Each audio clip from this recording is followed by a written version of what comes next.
What's up, guys? Mary here with GameSpot's The Mix at E3 2015. I'm here with Tanya Short. Hey, Tanya. Hi, Mary. Thanks for being here with Kit Fox Games, and you're here to show us Moon Hunters. Yeah. All right, this is a 4-person co-op, right? Yes. So it looks like we'll be playing this together, so let's go ahead and get into it right now. Sure.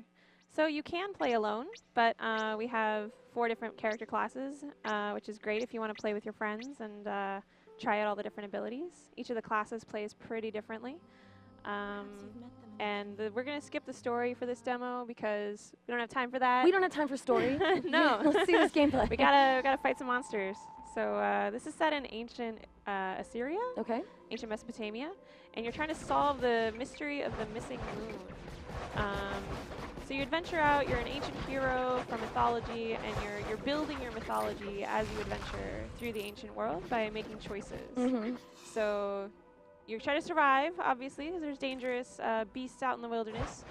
But there's also decisions you have to make together to decide how you're going to build your reputation. Okay, so here we hear a strange, sad chanting. It seems to be echoing from the deep in the well. A pack of belongings have been left outside of it. So do we steal it or do we not? It looks like we're stealing it. One person chose not to, so they're gonna have a nicer reputation than the rest of us. They but voted against we it. all take it together, right? Yeah. In the end, the pack was taken, so we'll suffer for that. But whoever voted to be the nice guy gets a little bit of the start of a reputation. Okay, so even though we make decisions as a group, you can actually have your own personality. Exactly. I can choose to be the good person in a pack of jerks who Absolutely. steal things. Yes. Okay, yes. very cool. That looks to be your role on this adventure. Somebody's got to be the good guy. Yeah, and then in between each adventure, you camp. On your hero's journey, you decide how to spend the evening in between adventures. So I'm going to stargaze a little bit here. It builds up your stats, tells you a little bit about your personal This is achievements. me, so I'm terrible at hunting dead rats. Yeah, well, you might get better throughout the adventure. You know, you start out a little bit not great at hunting, it turns out. Okay. I'm foolish. Yeah. And I'm stargazing, and there's a chance, it's random chance, I can't tell you whether or not it's going to happen now since it's so random, but somebody might have a personal choice to make. Oh, here you go. Okay, so the druid's cooking has a decision to make. Oh, interesting. So we don't get to vote on that one, because that's their private adventure, basically. Add more water to the soup, I see. All right, we got a somewhat sleepy witch. Well, it's pretty fascinating that you're giving us all the ability to. Oh, then we can all choose. So this is a randomly generated map. Okay. And so now we vote on where we're going to go next. We're in the tutorial, so we're just going to go to the village. We're going to Kapar. It's been decided. And we have enough opals. It looks like we can upgrade our abilities. So here each class can choose between 2 different abilities. I'm going to choose Penetrating Dark Blast. So I'll just take that and this is great. head out of here. So it looks like you can pull enemies towards you or have a dash. A dash that does damage is awesome. So all right. Do that. So just press B to cancel, and we'll explore the rest of the village.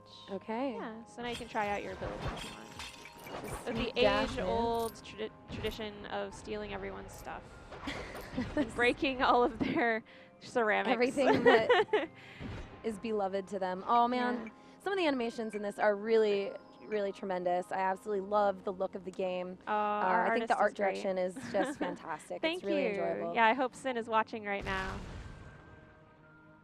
Yeah, amazing. Thank you. It's yeah. So we're moving on with the plot. It's first moon feast time, and then we'll head out on our second adventure. Sweet. Thanks for this. Great. So everybody's got to vote. Are you ready for the first moon feast, everybody? We're all ready. All right. It's been decided. Yeah, I don't know if you play a lot of co-op games. Yeah, I mean, I've always been a big fan. Love Gauntlet, and this has a huge Hammer Watch vibe to it, which I just enjoyed the campaign immensely. I love the old Gauntlet look and feel to it. There's something really wonderful to me about being able to work together, but then still having that element of selfishness to it. Yeah. It looks like you really captured that well here. It looks like we have the ability to be our own person while we still work as a team. Let's choose the forest. We're going to the forest. We'll check out the forest since we've already seen the desert. Yeah, we wanted to have everybody, you know, everybody has their own goals in addition to the group goals. So everybody wants to find the missing moon, but what kind of a hero are you? A cunning hero, or a prideful hero. Really depends on how you approach the different problems that you come across in the world. I'm not a huge believer in quests. As a designer, I much prefer to give players the ability to do what they want and then give them a place to do it.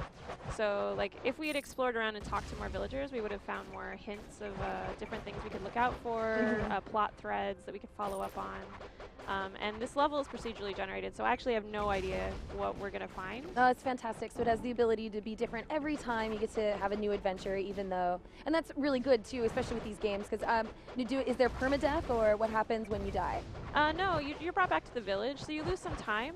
There's basically a time limit before the Sun Cult kind of takes over and starts burning things down. So you've wasted a little bit of your time if you die, but you're allowed to keep going. You don't want to ruin the party. I think it's important that you can give your controller to a friend, a cousin, a little brother, and not worry too much. So a little bit more forgiving than your average co-op. Yeah, it's definitely not a roguelike by that's sick. What is that? Oh, we call that Ursa Major. This bear thing down here. Yeah. He's wild.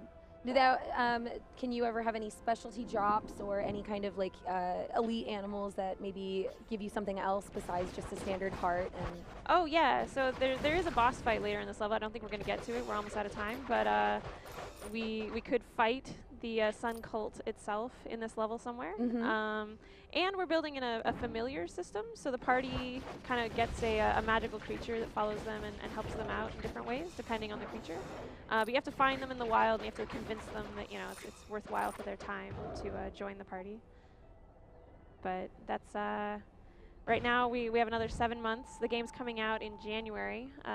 Moon Hunters is coming to PC in January, and then PlayStation 4 in the spring next year. So there is and then a PlayStation console Vita release eventually. Yep. Somewhere in the distance. Yeah, we're showing at the PlayStation booth at E3 right now. This is my first E3. It's pretty exciting. Oh yeah, E3 is always good. It's probably overwhelming. It is a little bit. It's overwhelming on your like 100th time. So in your first, it's probably just more crazy. I don't think it'll ever get easier. No, but yeah, I mean we're really dash. Great. Yeah, we all get some kind of dash. The druid turns into a dog or a wolf to journey a little bit faster. Oh yes, south.